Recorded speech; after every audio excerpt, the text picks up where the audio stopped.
Welcome to the Tenkara Angler Level Line Podcast. My name is Mike Agnetta, and I'm really excited to bring a fun episode to you tonight. I'm joined by three guests. First, we've got Anthony Naples. How you doing, Anthony? Hey, y'all. Good. Got Tom Davis. How are you, Tom? Good. How is everybody? Doing great. Good. And then we've got a special guest, Bryan Trantham, who is new to the podcast. How's it going, Bryan?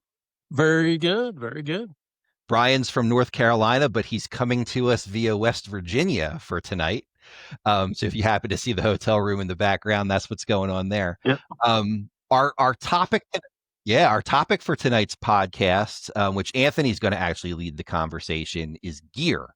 And I'll let him expand on that a little bit more. I think we're playing into getting clicks and views a little bit because every single time we talk about gear, they're obviously the most, followed and clicked and viewed posts and videos that we do. But we've got a really exciting podcast or interesting podcast that we're going to bring you tonight.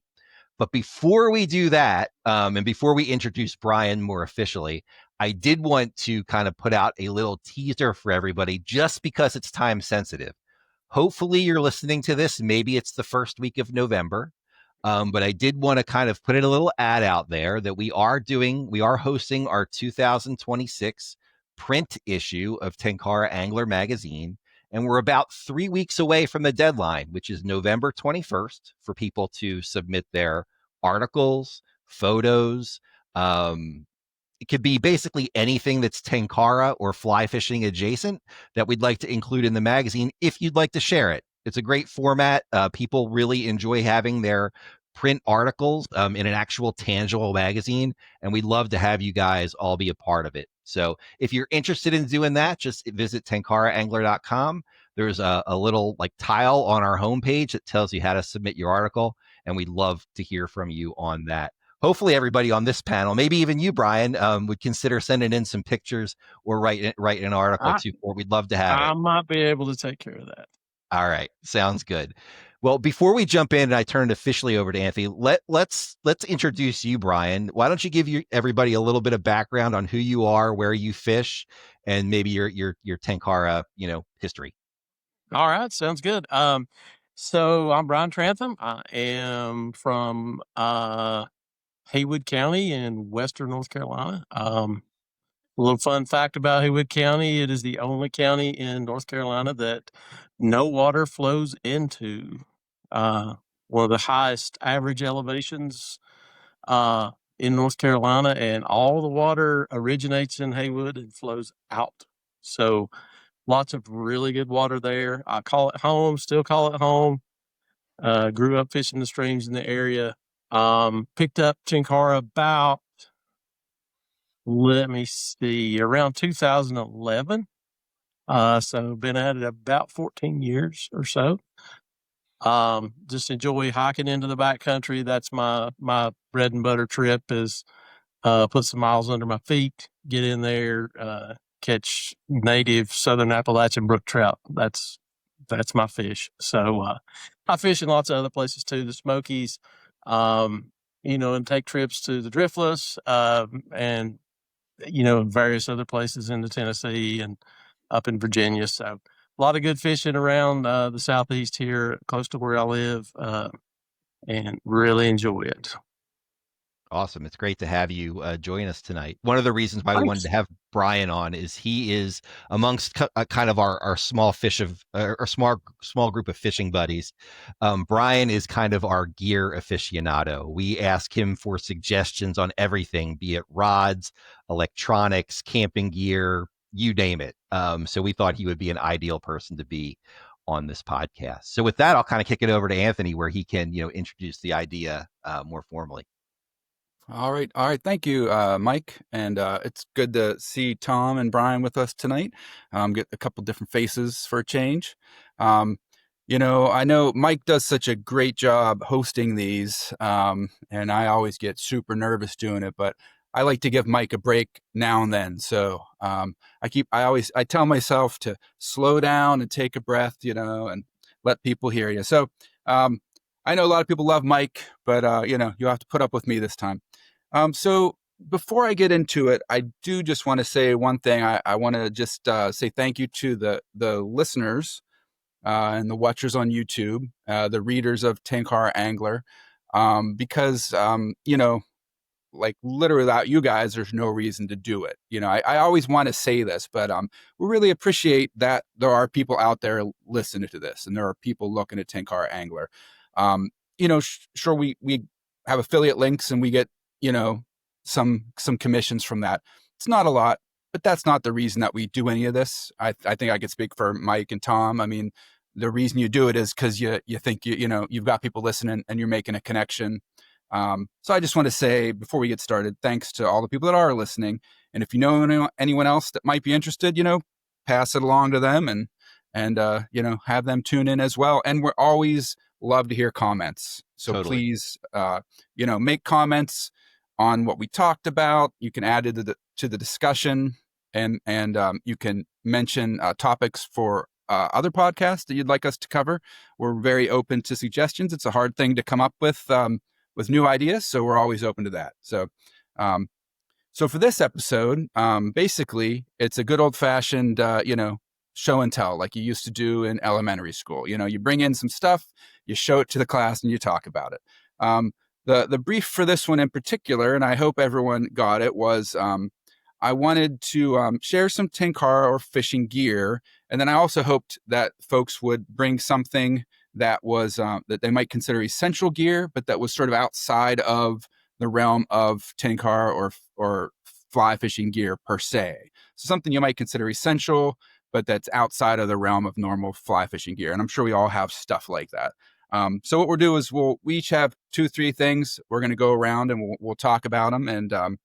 And for everyone else here, Mike and Bryan and Tom, if you got questions or interjections as we go, please feel free to do that, to mix it up a little bit. And how about, as I'm looking at my screen, Tom is right above me. How about we start with you, Tom? Why don't we see what you got? Well, I'm gonna throw up my my essential item first.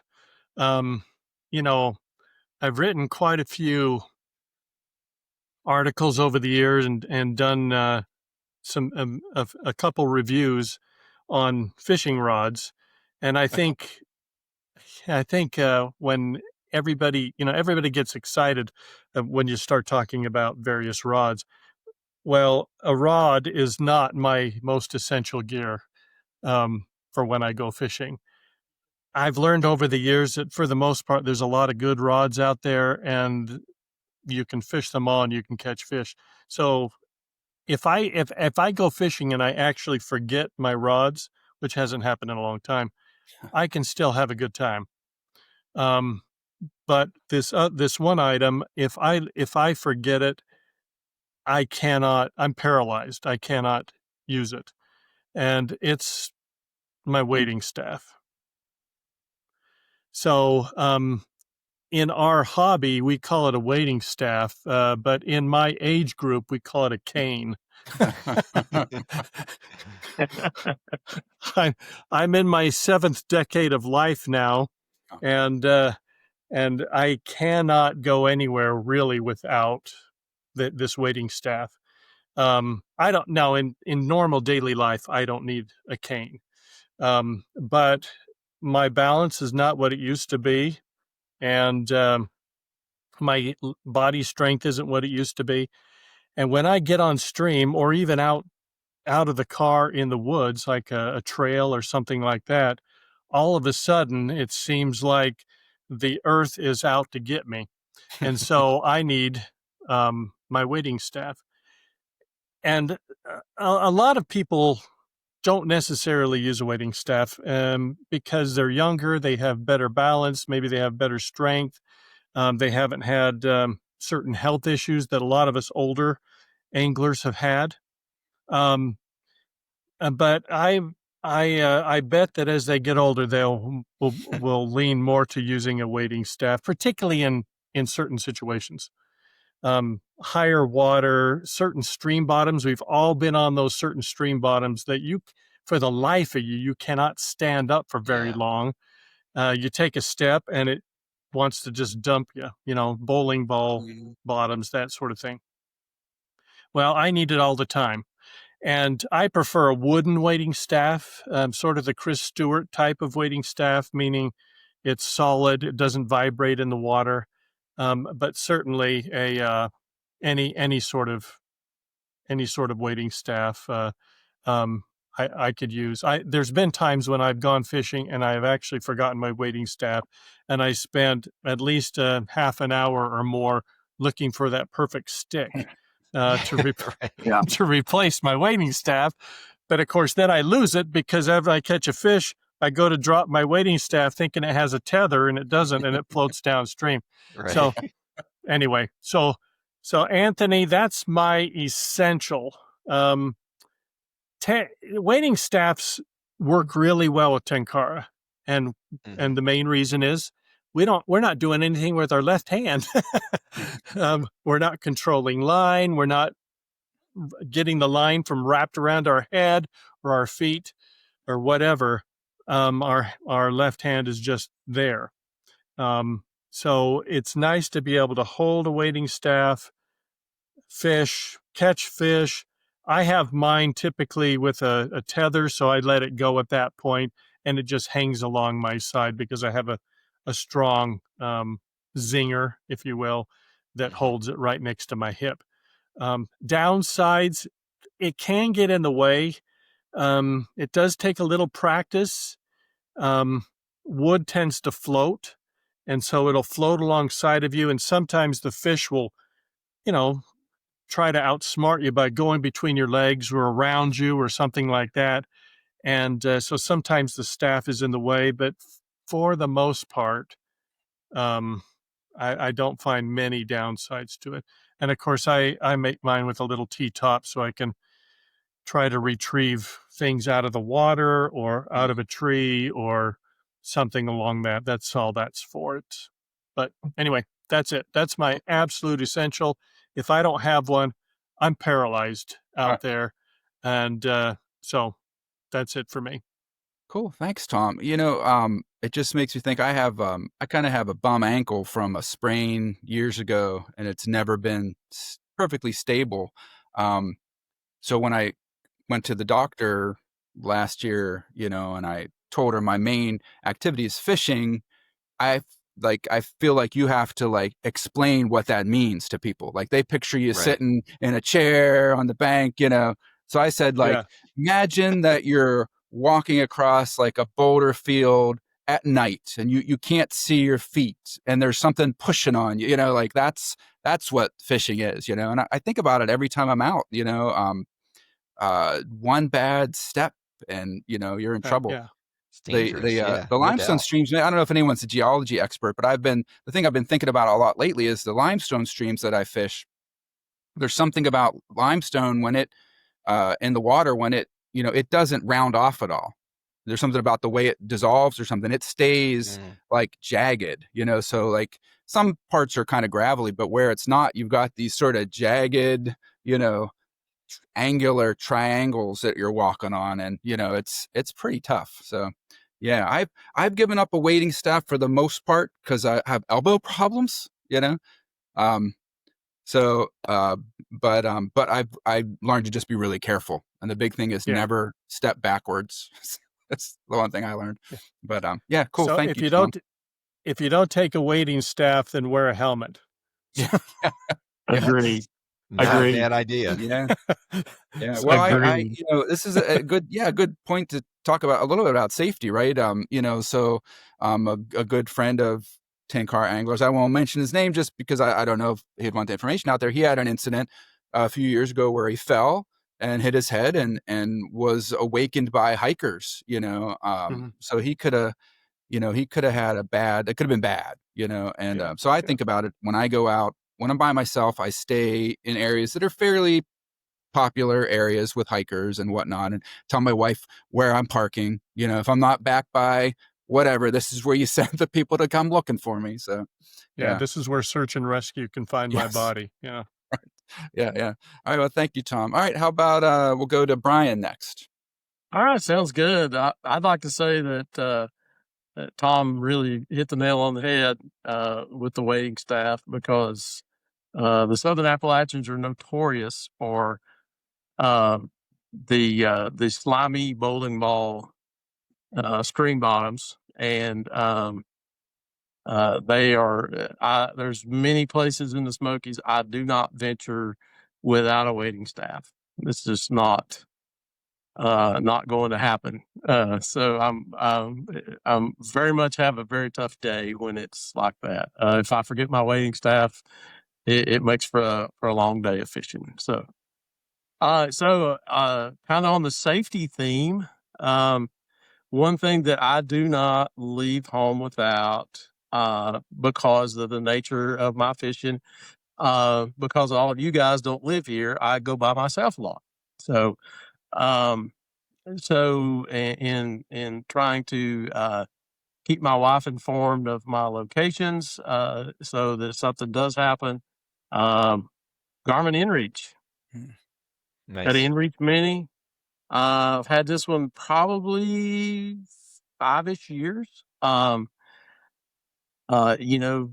minimal plan. I keep my plan on year round. You can drop it on a monthly basis if you want. But I keep mine on year round. I think it's $12. Hmm. But that is a huge peace of mind for myself and my family. I have some preset messages. You're allowed 3 presets. You can also Bluetooth to your phone so that you can actually text like you normally would. The good thing that I do like about it, when I do send a message to my wife, she gets my message, obviously, and she also gets an attached map on a little link. Oh, nice. So she reads my message and she can touch the link and it will open a map on the screen and show the point where I sent the message from. Right. Wow. I try to be very safety conscious, but I'm in the backcountry and things can happen. Fortunately, they have not. But when you fish by yourself a lot, you take more precautions, especially as you get older. Yep. I'm almost to getting up on my 6th decade myself. So it's one of those things that I want to know, let them know where I am, and it's just so important. Let me But, ask you a question. Let me ask you a question, Brian. What do you have an iPhone? I do not. I have an Android phone. Okay. I don't know. Do Android phones have satellite connectivity? They do not. Okay. I'm not familiar with them. I have a bivy stick, which is a similar device. It Right. connects through my phone completely though, and it does have a preset on it. But this last summer, I stopped using it because of my iPhone's connectivity with satellites. Right. And I just wanted to know if anybody out there, if any of you listeners use an iPhone and have used the satellite connectivity or had trouble with it, put it in the comments below. And it's worked really well for me. But I'm in the West and I don't have a tree in sight compared to where you fish, Brian, where there's trees everywhere. So I don't know, I'm wondering if the phone is still good. When we were on vacation this summer, out in Glacier, I noticed that we could do it. So I asked my kids to put it, enable it, and that was the other thing is the other person had to, well, we were all out together, so they had to have it enabled. And there was, for us in that situation, seemed like there was a big delay. I don't know if you've experienced, like I sent a text and like maybe a half hour later or something. Oh yeah. There's with the iPhone, there's definitely a delay. Yeah. So is the InReach pretty quick?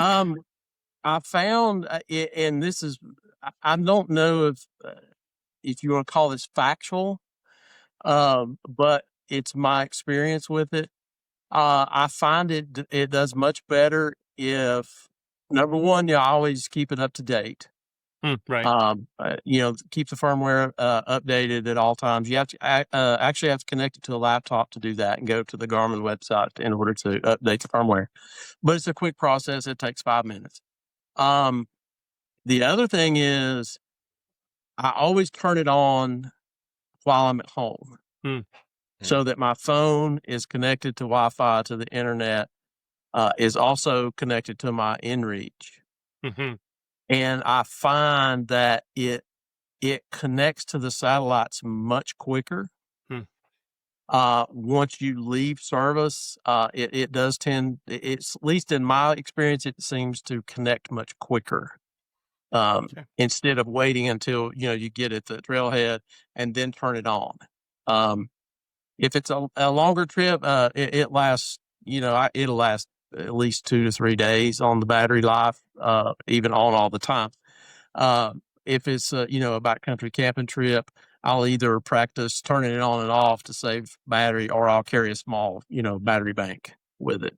Does it have a, if you fall and break your leg, and you push the SOS, I'm assuming it has an SOS button It on does. it. Yes, it does.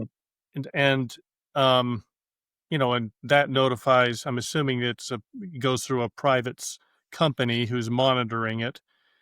But my understanding, yes. And then search and rescue comes and gets you. Is there a fee for that, or is that all included? I've understood that there's not a fee unless they, it might be on the local level, possibly. Okay. But as far as pressing the SOS button, that's part of your package, is my understanding. So if you press it, they're going to contact the search and rescue in the area that you are. Okay. And then that's their contractual obligations are finished at that point, really. Oh, okay. So there could be something that wouldn't come from Garmin. It would come, from a local entity, probably, if there was a cost associated with it. Okay. But yeah, it's my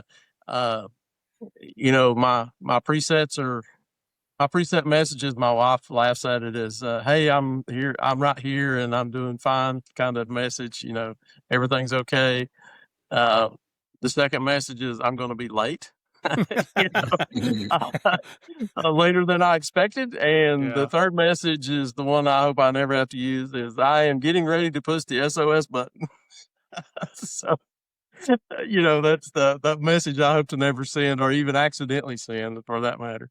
But yeah, it's a useful device, and it's great on a backpacking trip, that you can, once you make that first connection, that is one feature probably that a lot of people don't know about the InReach.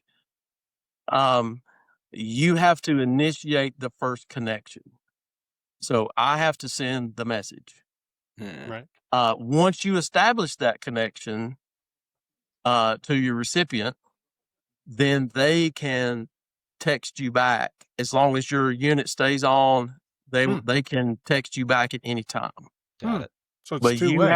you have to be the one to initiate the first connection. And it probably has a tracking feature. You could probably turn that on, so it does. sends a crumb every so often, so they can actually watch you. Okay.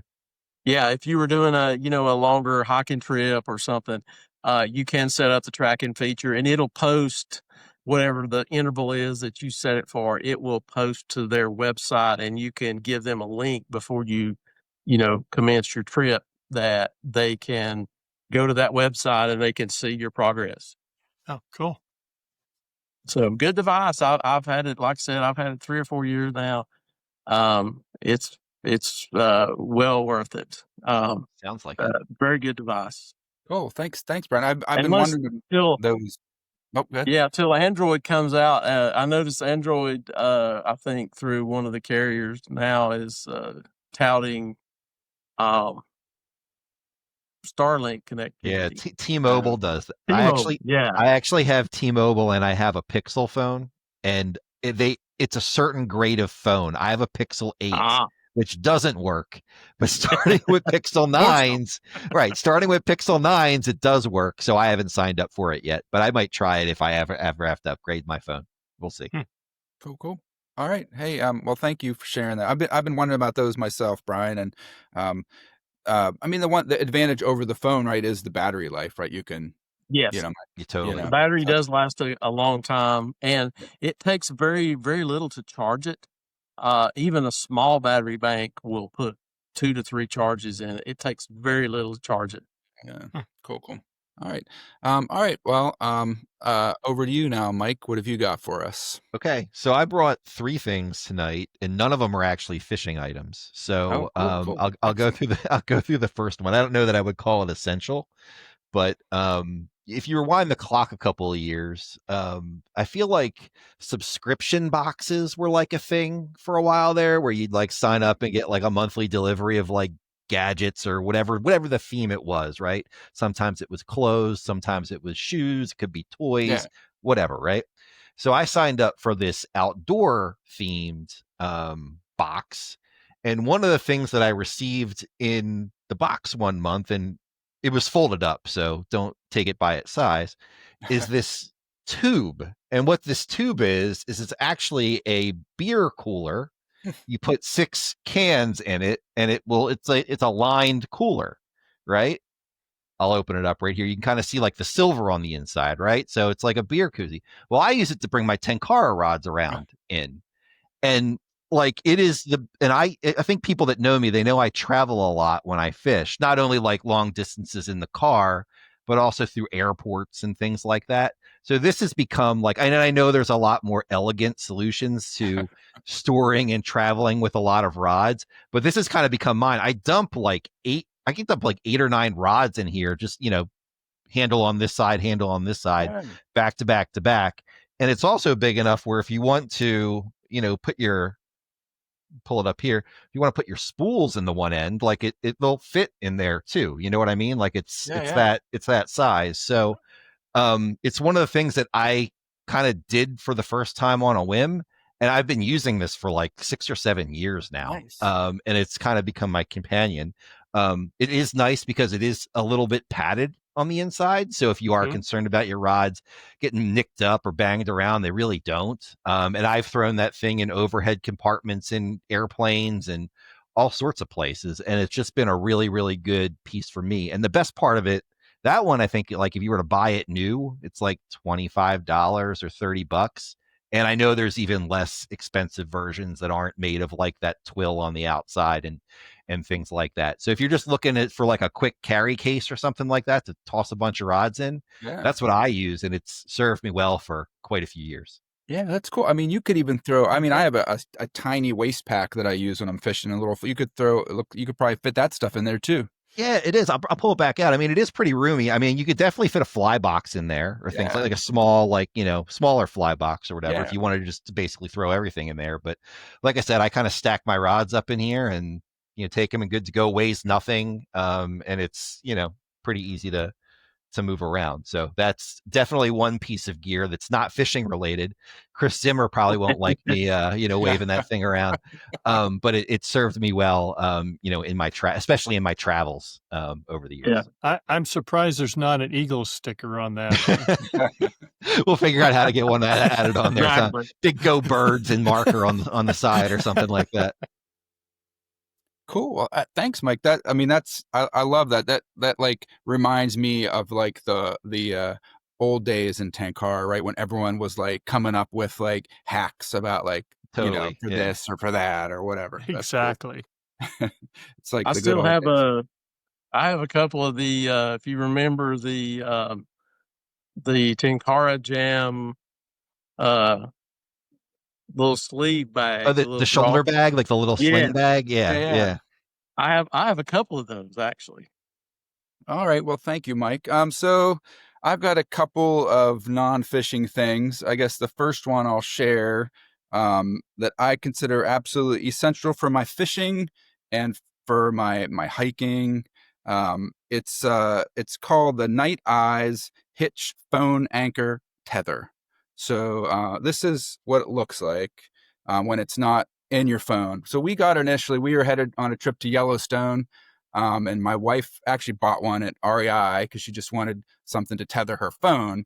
But when we were done with the trip, I inherited it, and it's been, I don't know, probably 6 years since I've had it. So it consists of this little flat piece, right? And what you do is you take your phone case, you put it in there, and then you put your phone in the case, and the little ring hangs out, and you can attach this to it. So I leave this attached to my the fishing pack that I use, and the rest of it just stays in my phone all the time.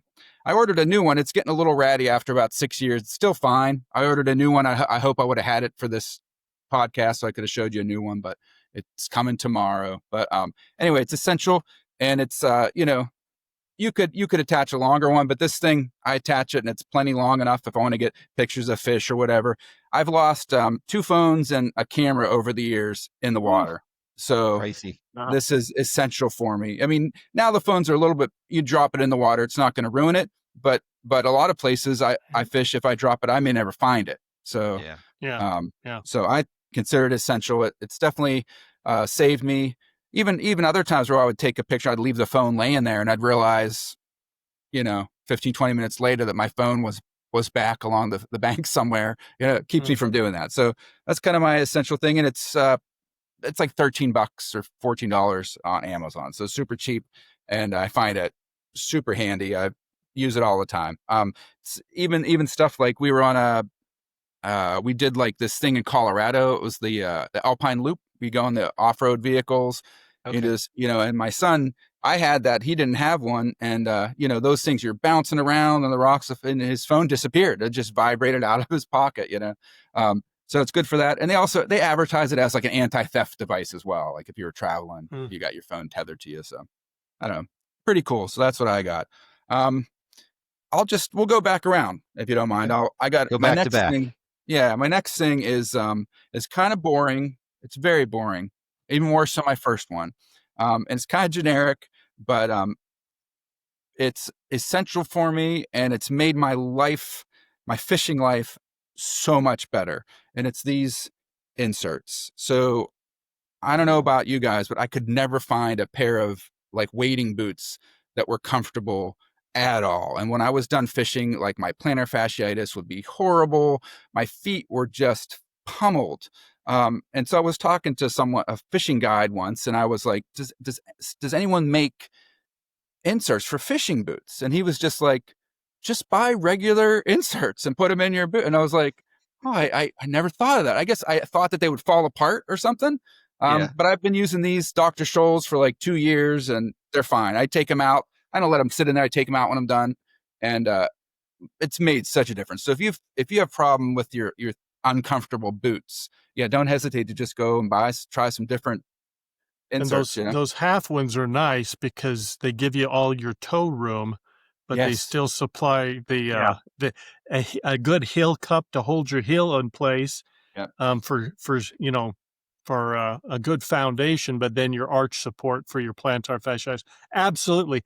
Everybody, whether you're a 20-year-old fisherman or you're an 80-year-old fisherman out there, ought to be using something like that in their boot, because the amount of force we put on our feet is tremendous. Yeah. It was brutal. It got to be, pretty bad, and I mean, it's still not perfect. You're never going to get waders and wading boots where you feel like you're walking around in your comfy shoes, but makes a big difference. So so that's my second one. If you want to let's bounce back around. We'll go back to Mike and we'll go back around the other way.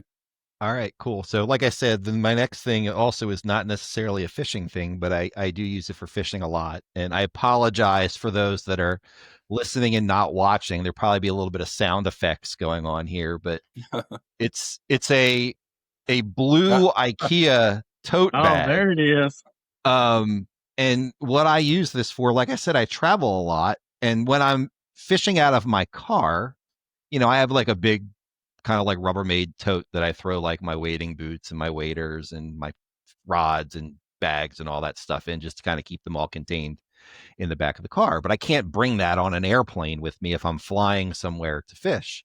So I bring this thing instead. It obviously folds up. I can put it in my carry-on suitcase, or even if I'm checking a bag or whatever. And it just holds an incredible amount of gear. And it's so helpful. Like if you're sharing cars or if somebody's giving you a ride, you just grab this thing and bring it from car to car with you. Anthony and I were kind of doing this when we were in the driftless. I had all my stuff in here, but he was going to drive that day.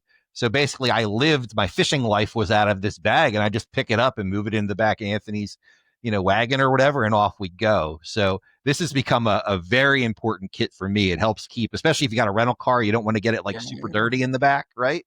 Throw your dirty boots and waders in there or whatever, and you're not making a mess and all that kind of stuff. So this is you and gonna, Brent Auger. Brent has a yeah, couple of those, and he's good to go.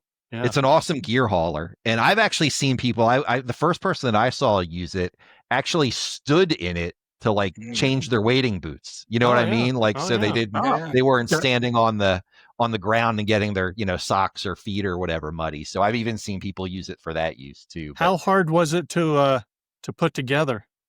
not very, not very hard at all. I think they're like $5 at IKEA if you have one near you. They even have ones that ironically, like we got for my daughter, she's in college and we, used to move her into a dorm, and they have like duffel bag sized ones that are really, really big that are like, Those are look nice. like a carry-on suitcase or something like that. I don't need Okay. anything like that. I like the open top Yeah, so I yeah. can kind of lift it and carry it around. But those things are incredibly helpful to keep the back of your stuff neat and everything together. So Yeah. Cool. And like you mentioned, like, yeah, I have like a tub I throw everything in, but if you're traveling on a plane or whatever, you can throw that IKEA bag in your stuff, no problem. yep, Cool. works out well. Love it. Another good one, Mike, and another like very affordable solution. That's awesome. Cool. All right, Yeah, Brian, I keep back to you. meaning to pick one of those up, and I still haven't done it yet. So I definitely need to get one. I'm like Do they have Mike. any? I'm living the rubber tub, the Rubbermaid tub. Is just. Yeah. Are there any Uh, IKEAs down near you at all? I think you can order them Okay. possibly from Amazon. I think Okay. the IKEA bags. Yeah. But yeah, I think their closest one is in Charlotte.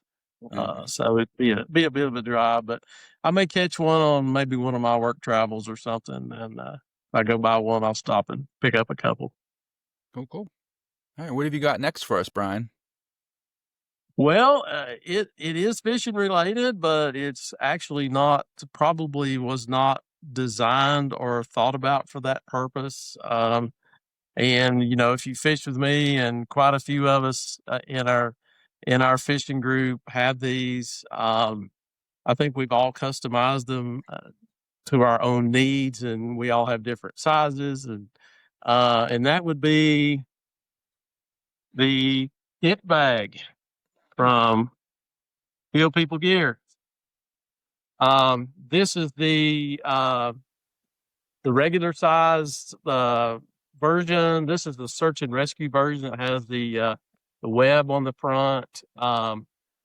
Very useful. It's got a Velcro patch along the front here. I've got zingers on a piece that I made that I can detach from them. I don't like moving in and out, traveling through the bush. With my nippers and my release tool hanging out there. So I made this Velcro. I can just pop it off, drop it in the pocket. It doesn't hang up on the bushes. You got your retractors hanging up on stuff, so you don't have that. I know a lot of us have these, and everybody's looks different. But such a useful piece of gear. Uh, Probably the best chest pack that I've ever tried on. And I've been wearing one for, I don't know, 4 or 5 years now. So it's quite a bit. It's a great piece of kit. Everybody adds some different touches. I've got this on the bottom. This is a cylindrical, attachment pocket, fit a can of bear spray if you need to be in that. I keep, when I'm fishing, I use, Aquamira, which is a water treatment. And I keep an empty 16-ounce, 20-ounce water bottle here, empty, so it doesn't weigh anything, just a regular run-of-the-mill grocery store water bottle. They're plentiful. We have lots of them. I put them to use. If it cracks or starts to leak, I just recycle it and I get another one. So, but yeah, it's just like you can buy different attachments for it. My fishing gear lives in the front pocket. It has, you see, zipper here. It's kind of my middle pocket. It has all of my items that I carry. Like my water treatment's in there, my InReach is in there. First aid kit is in there. there's so many things, fits. It's not very thick. It fits close to your chest. The harness is super, super comfortable. Got this nice mesh back on it here. It fits, the back of your shoulders. It fits under a pack really well. It also integrates. It has some scrim lock clips on it here on the top that you can attach. If you put on a pack with it, it comes with a couple of little attachment straps that you can attach to your pack straps, and they'll attach to this. Really balances the load. And stabilizes everything. It's just super useful. I'll take it with me even if I'm not fishing, which is not very often.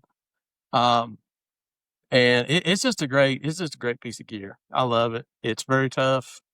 I don't think I'll ever wear it out. So I usually wash it about once a year. Just take everything out of it and run it through the washing machine and wash it. It doesn't seem to affect it. So this goes with me everywhere. Yeah. So if I go to the stream, this goes every time. So it is just such a good piece of gear. It's not heavy. It's just you can't say enough about it. So it's a super nice piece. Nice. That's great. So, and it's a shame Matt wasn't able to make it tonight because he's one of the folks that Matt Sment. He's one of the folks that also uses that pack. He might have actually been the one who infected our group of fishers with that pack. Yes, I think he had he was quite a factor in the infestation of Hill People gear into our group. So I know he uses one, you use one, Rob Worthing uses one, just some names that people might know on the podcast. Yeah, we're all and everybody is different. There's so many things. Everybody attaches something different. They have their own little touches. So it's always an interesting thing to see somebody open their pack and what do you carry? Well, what do you carry every day? Yeah, that would be a cool segment. If whenever we go fishing, we always have this idea that we could do some filming, but then you get too busy just hanging out, but that'd be a cool segment is just to, what's in your pack, and Tom is the master of videography.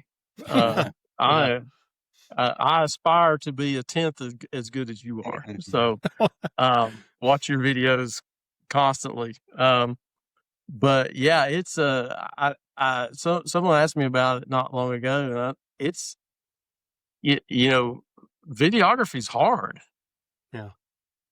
It's difficult. Yeah. It really is. And you see all these fishing videos, and I've shot a few, and it's like oh, here we are in our vehicle, and here we got the approach from the front and passes by, and then there's the taillights going around the corner, and they don't realize how many stops and starts there are. But they got to go back and pick up that camera, right? That they drove by. And pick up the camera, and you got to turn it around, to catch. Here's the front view of the vehicle, and here's the rear view. So you got to make 6 stops to make all that happen. So, it's I can appreciate a good fishing video. That's for sure. Yeah, absolutely. All right. With that, we're back to you, Tom. What have you got for us? Okay. So I've been using this for a number of years now in a variety of different situations. In the West, generally it's a pretty dry place. We live in a high desert. Anthony, you've been out to my place up in Victor, and you know that there's trees and stuff, but for the most part, we really do live in a high desert. And water availability, on occasion can be pretty scarce. I mean, which is sort of ironic for a fisherman, right? But getting from point A to point B, particularly if you're hiking, you need to stay hydrated. Our relative humidities out here in the summer, for those of you who come from back east, the South, Mike, I mean, good heavens, he's probably got moss on his back from Florida.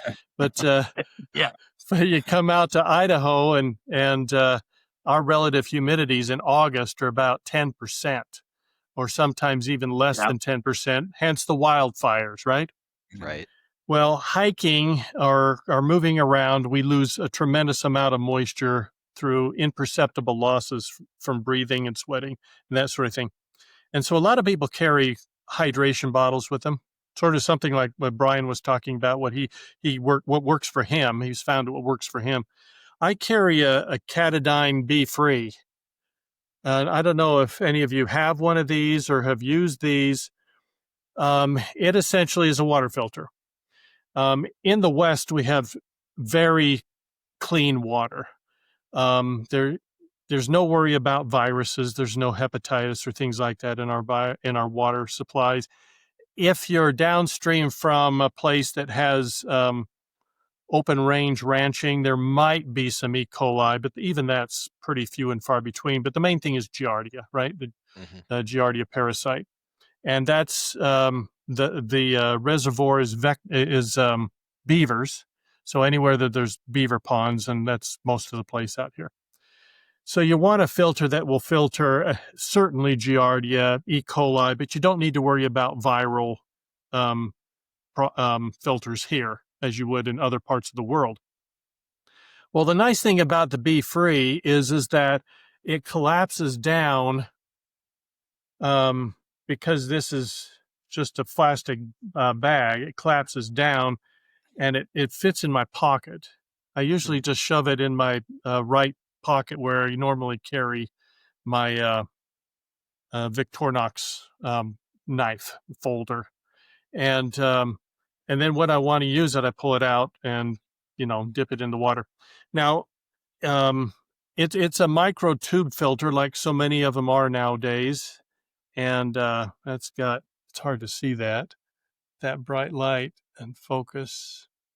Anyway, and it's replaceable, but it's easily cleaned. Once you get back home, just rinse this part out underneath the sink and flip it off a few times and let it dry, and it dries pretty quickly.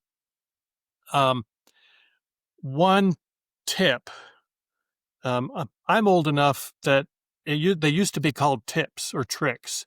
Nowadays, they're called hacks. Yeah. In the 1960s, a hack was a loser. You're a hack. So I don't know why everybody calls it a hack. Anyway, it's a tip. If you were to just fill up the reservoir and put this on and then begin to suck, you'll suck your eardrums down your throat. It doesn't come through and you think, oh, this is a piece of junk and you want to chuck it. Well, don't. Mm-hmm. What you need to do is, before you use it, fill it up. And I actually can fit this in my pocket as well. It just slides down in one of my adventure pants, the quick dry pants that oftentimes we use when we're wet wading. And give it about 3 to 4 minutes. And the moisture will activate the filter tubing. And then all of a sudden, if you put a slight squeeze, not much, and then drink, you can drink as fast as you want. So that little bit of preparation will help ease frustration.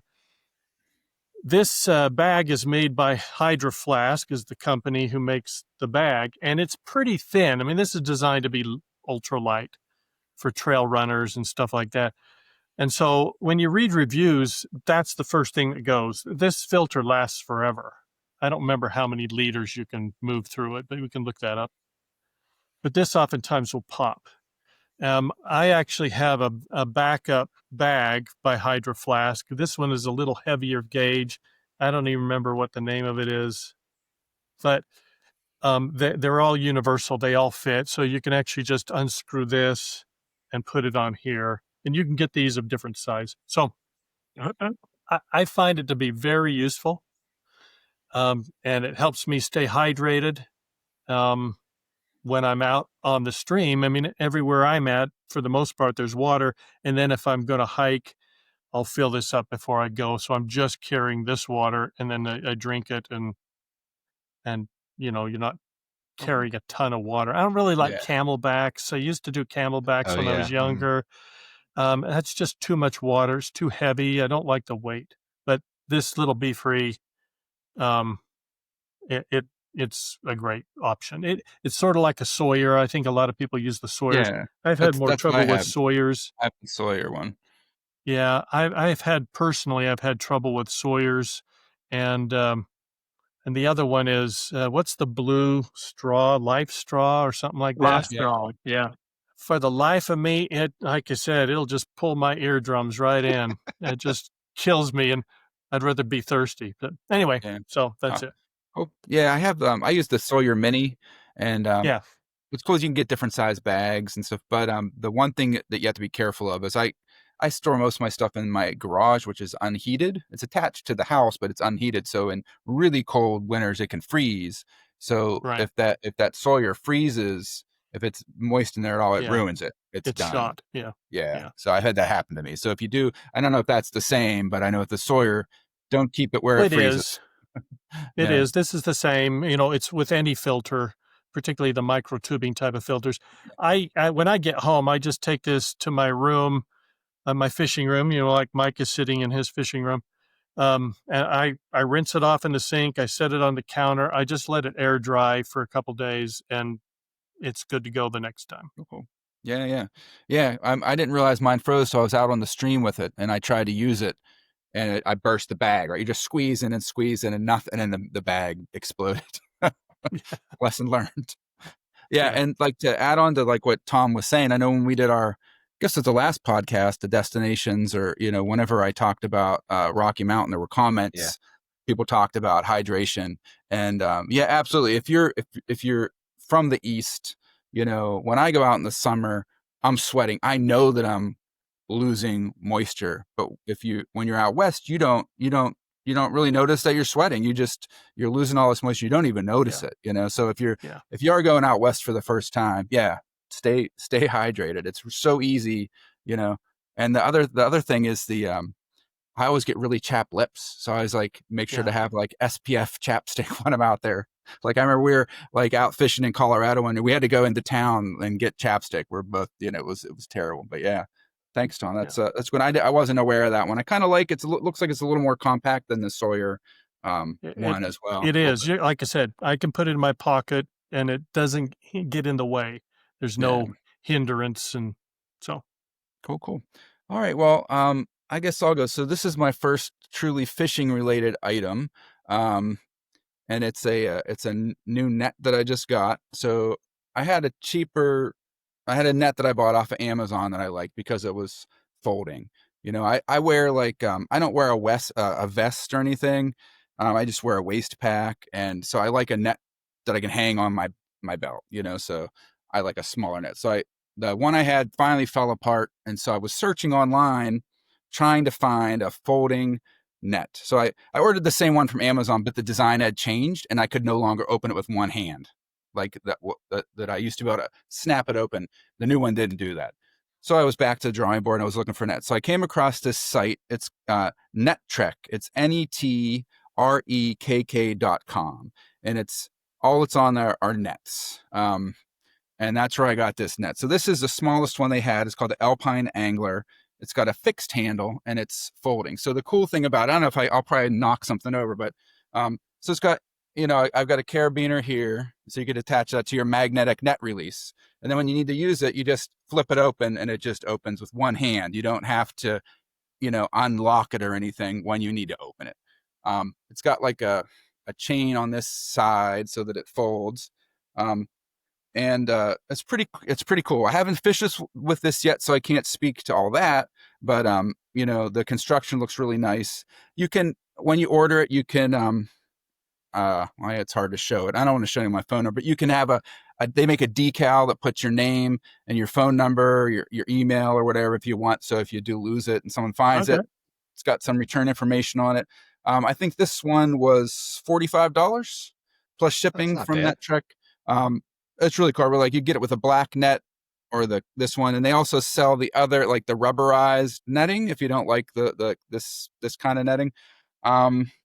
So it's really cool. I talked to the owner of the company. I texted or emailed back and forth a few times with them.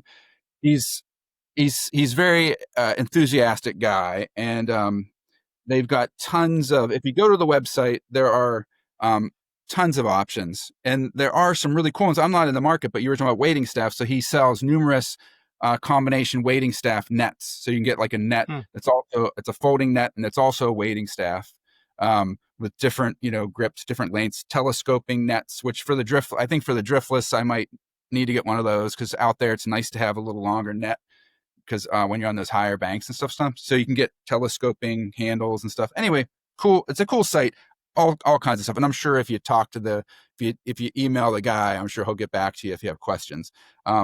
He did give us, this is a little bit of commercialism for you, but he did give us a discount. A shameless plug. Shameless plug.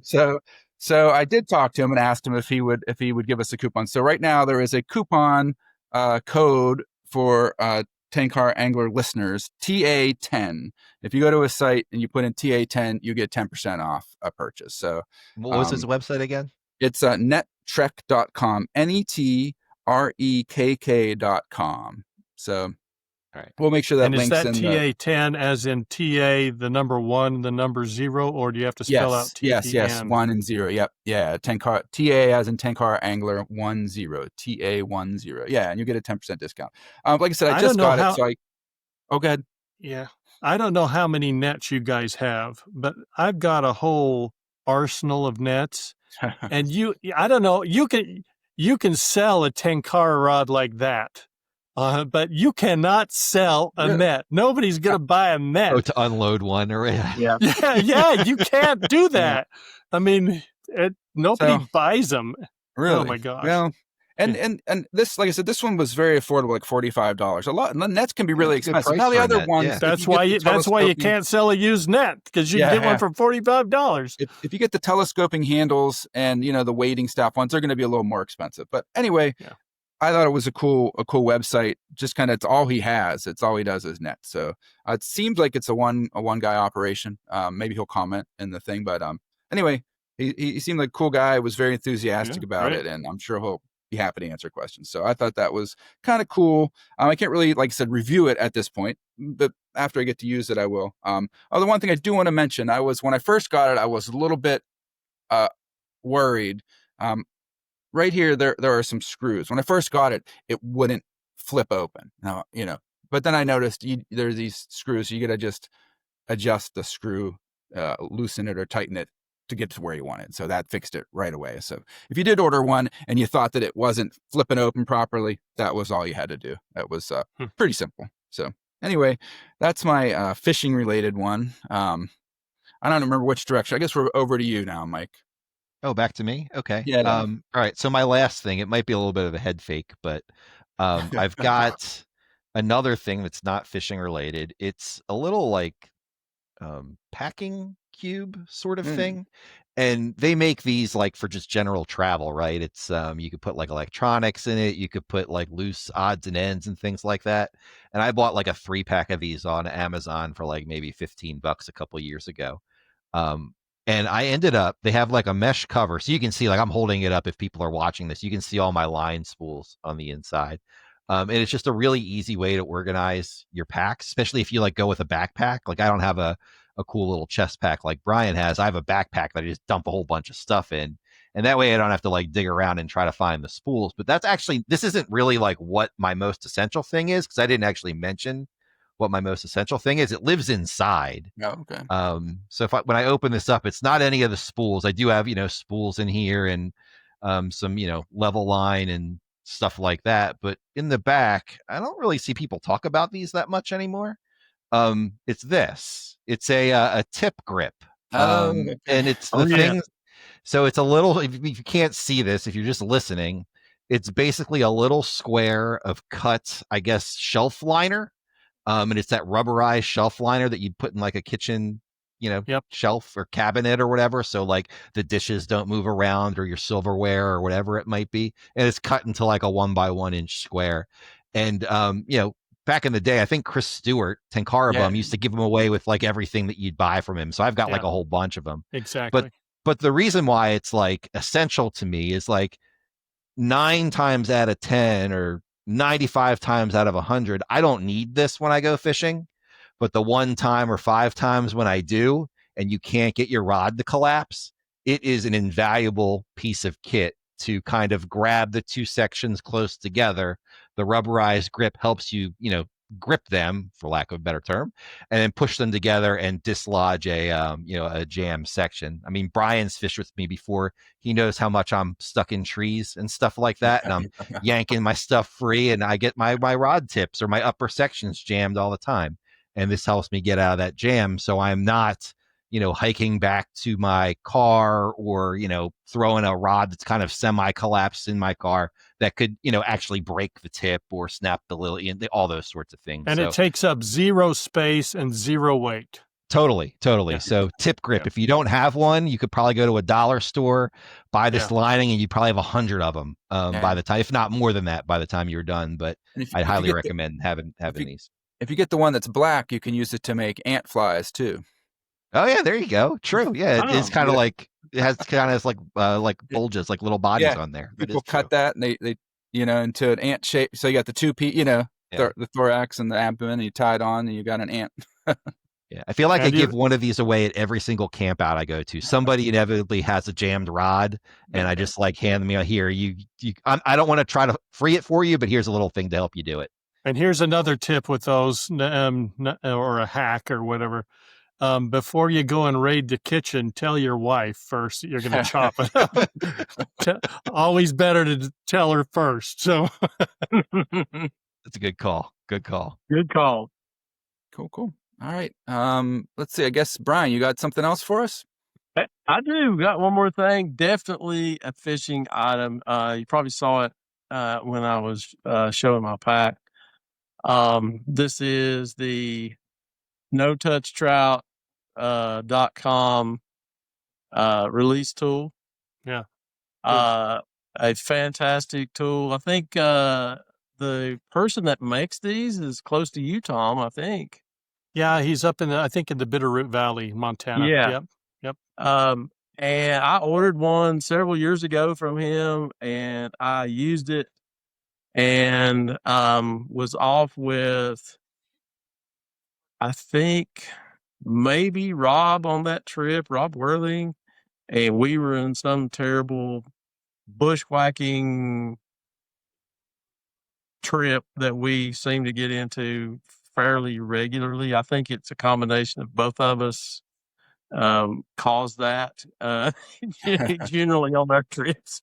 But anyway, at the end of the day, I was putting my stuff away, and it was gone.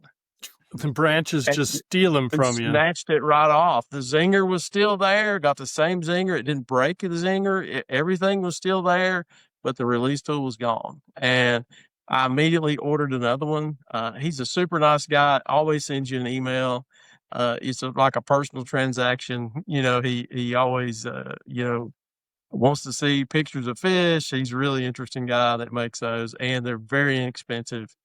I think they're less than $20, maybe 15 or so for a release tool.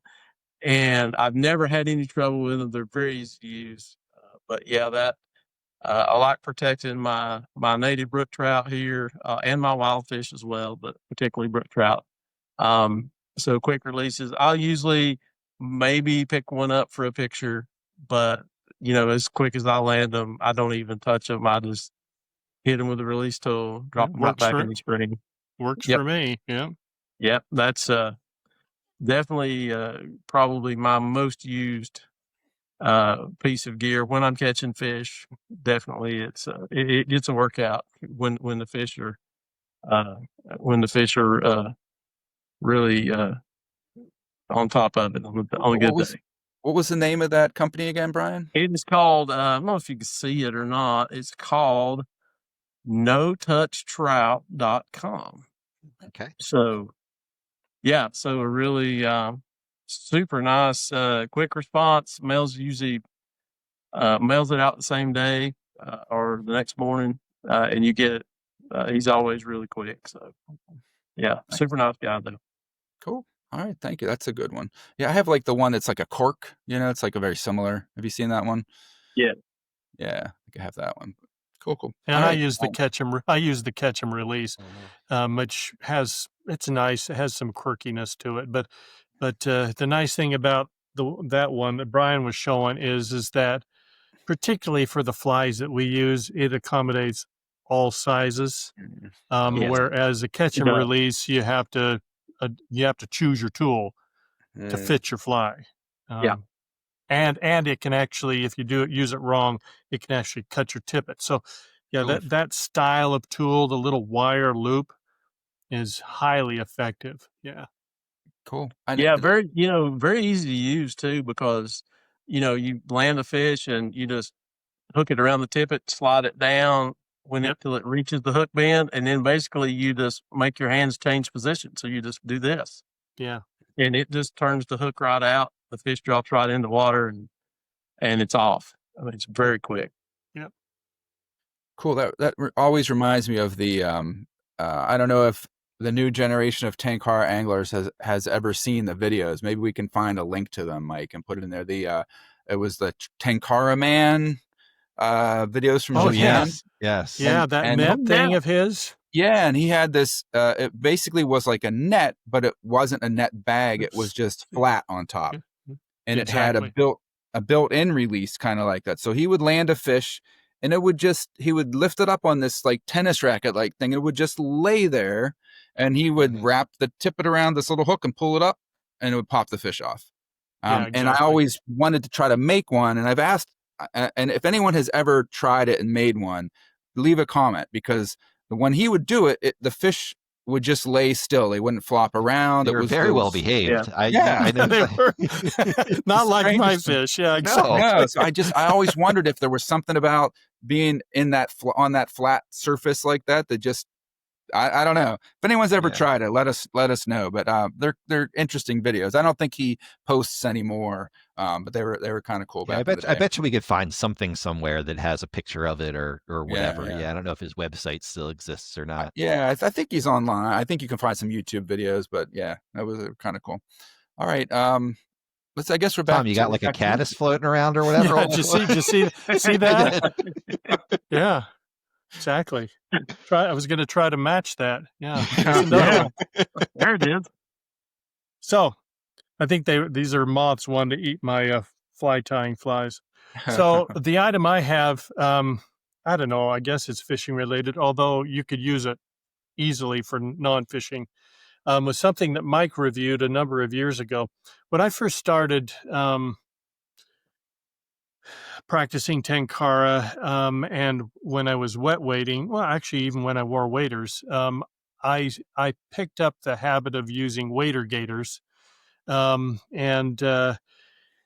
our listeners don't know what those were made by a company in Japan that has a classic Japanese name. It's called Little Presents.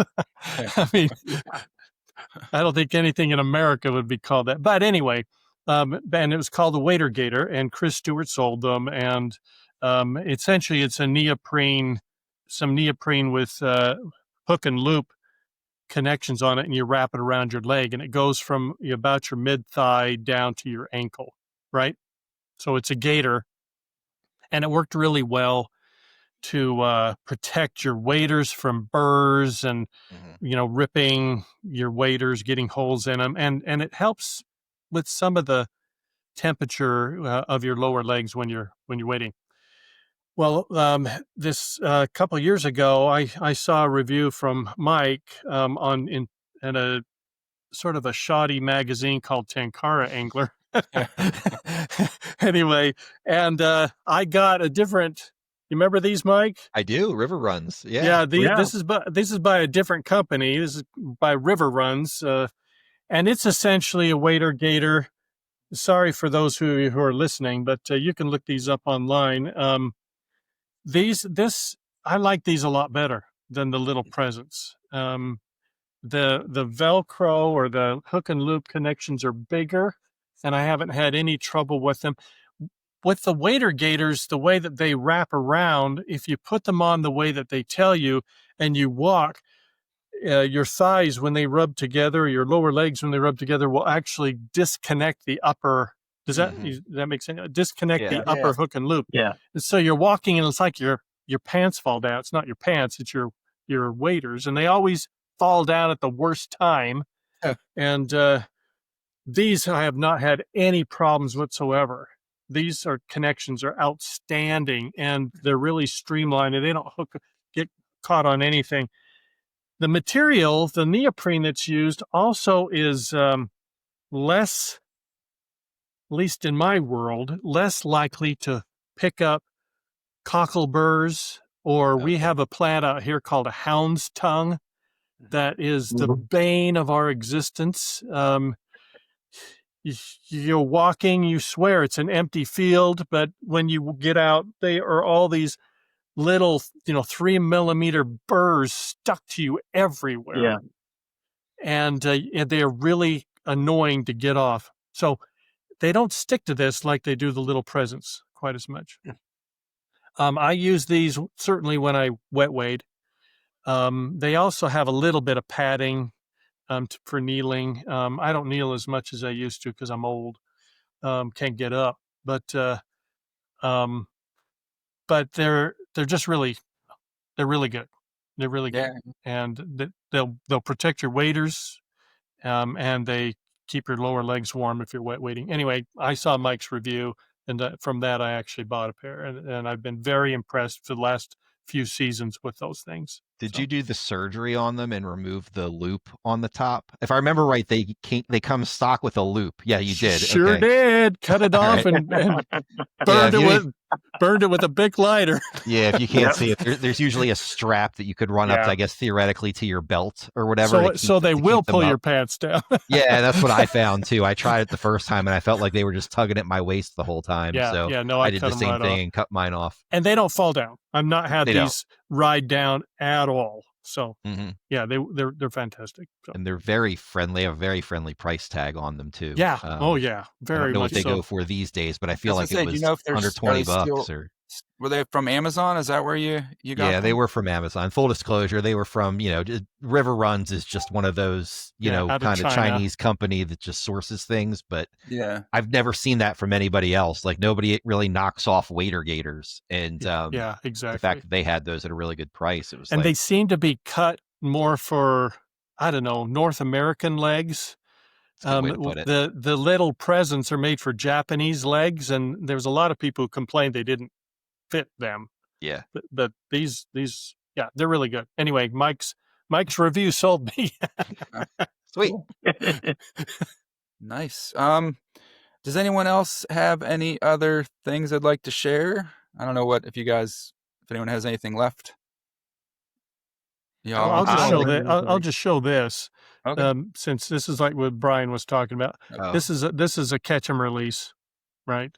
Yep. Catch and release tool. It's analogous to the no touch thing that Brian was talking about. I've been using it for, I don't know, you could look in my videos and see when I transitioned over. But it comes in 3 different sizes. This is the medium, and it works well. You have to keep tension on the tippet for it to work. Otherwise it won't work very well. And I found, again, another tip is that if you decide to go with this style, whether it's catch and release, Loon has one also that's metal. Yeah. But on these plastic ones, sometimes the edge is a little sharp. I think maybe from the molding, injection molding process. So I just use a Bic lighter and quickly flame it so that it melts the plastic and rounds it over. I would highly encourage our listeners to think how they release fish. I am not the best person at releasing fish. In fact, I'm going to release a vlog here soon that there's a warning. It says, this is not the way to release fish.